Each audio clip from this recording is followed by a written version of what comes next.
So I'm going to do a quick overview of the Maple Ridge Armory Renegade. There's a couple other videos out there about it, but I thought I'd make my own. Recently bought this from someone else who put it together. So what this is a receiver set from a company in Canada called Maple Ridge Armory. They're making this a manual action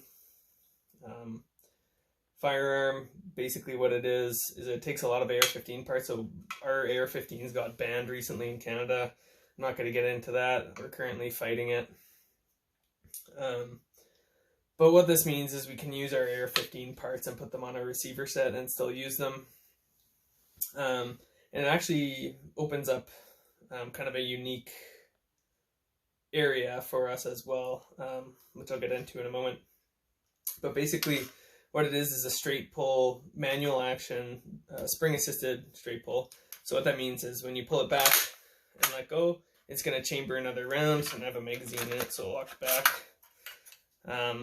Basically, you pull this back and let go, and it automatically chambers another round. But when you fire, it doesn't automatically chamber another round, so it's not semi-automatic, it's a manual action. Which means in Canada, manual action firearms are limited not by barrel length, like semi-automatics are. So in Canada, semi-automatics have to have a barrel length of 18.6 inches or greater in order for them to be non-restricted, so we can take them out into the bush and stuff like that. Somehow someone felt that makes them safer, not really sure, but anyways, that's what we have to live with. But with manual action firearms like this, there's no barrel length laws, there's only overall length laws. So you only have to have an overall length of 26 inches for it to be legal. This is over that. So it means we can have kind of PDW, shorty style firearms that we can take hiking, which are really handy in the bush. You can carry it across your chest and it doesn't get in the way, which is really nice. So yeah, that's kind of the best part about these receiver kits, in my opinion. I'll go over some aspects of this particular build. So you have to use the Maple Ridge Armory bolt in itself because it has this charging handle and it doesn't have a gas key or anything because it's manually operated. It doesn't need one. You can use any old AR-15 style bolt in the front. So the bolt head is what I'm talking about basically. So you can put that in for whatever caliber you're going to use, whether you're going to use 223 300 black or 450 Bushmaster, 458 SOCOM, whatever other crazy random chamberings you want to use, 6.5 Grendel, things like that.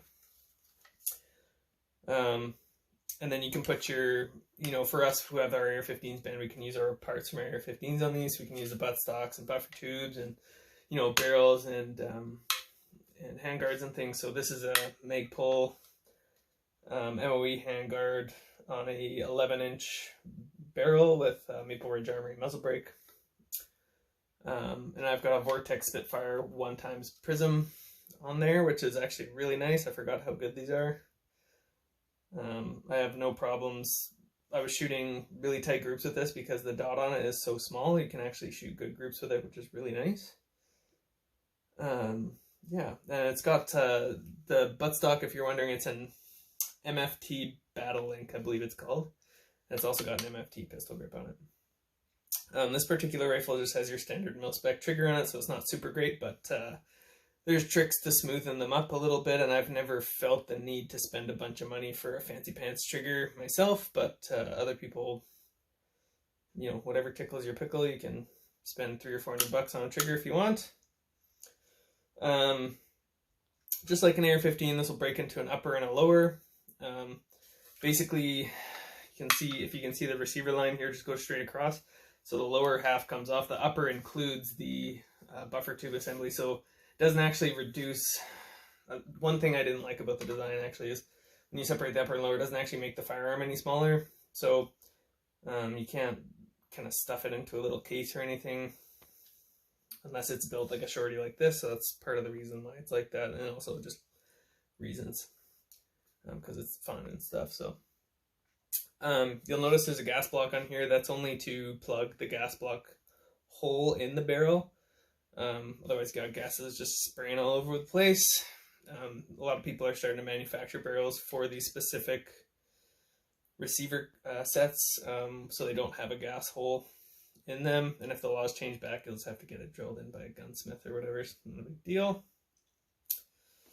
What else do we want to say about this? I took this to the range and we shot it a bit. It was a lot of fun, and I think it has a couple interesting roles that I don't think a whole lot of people have thought of, but this kind of fits the role of a you can change this into a precision rifle, and for me it would be like a short to medium range precision rifle with a shorter barrel, but it's very accurate. Just with this one-time scope, I was getting 2.5 to 3 inch groups, which is pretty good at 100 meters. If I was using an actual scope, I wouldn't be surprised if I got 1.5 inches or less, like something that had a half decent amount of magnification. So I'm probably going to try that at some point just for fun.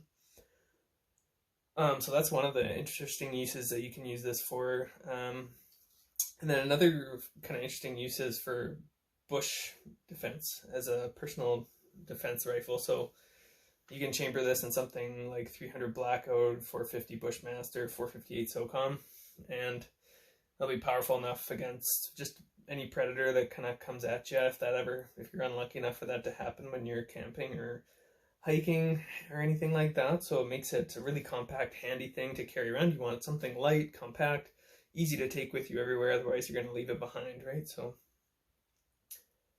that's kind of a really big one for me. This one's chambered in 5.56 by 45, but I'm probably going to convert it to 300 Blackout for that exact purpose, just so it can be kind of an all-round use, kind of fun range toy, plus use it for personal defense in the wilderness. But yeah, it's a really fun little rifle.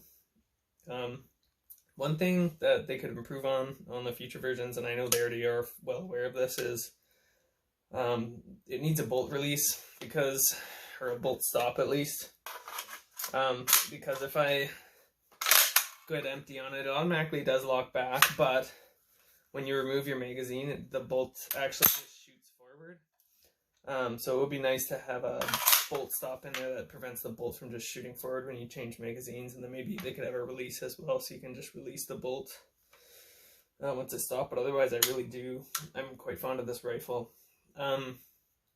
It just comes with a kind of right-handed magazine release. It's not ambidextrous, and the current lower parts kit on here, you could do an ambi safety. There's space on this side for it, but and you probably could do an ambi bolt release, magazine release as well, actually, now that I think about it. But this particular lower parts kit that's in it isn't like that. So any questions, feel free to shoot them in the comments below. I know this kind of thing makes a lot of people sick because, you know, you're going around the laws, but I mean, a lot of us can't afford to break the law. A lot of us have jobs that require police background checks and things like that, and no one really wants to be a criminal. We want to fight these things legally and get AR-15s legal again for us to use, because we all know they're not evil baby killing machines like the media would have you believe.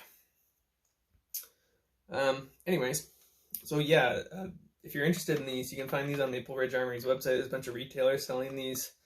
A lot of people are assembling rifles, like some companies, some gun stores are just assembling rifles from these receiver kits and selling them. Maple Ridge Armory sells completed rifles as well. They're really nice. You can get them anywhere from like a 10 to 12 inch barrel to I'm pretty sure 16 to 18 inches if you want.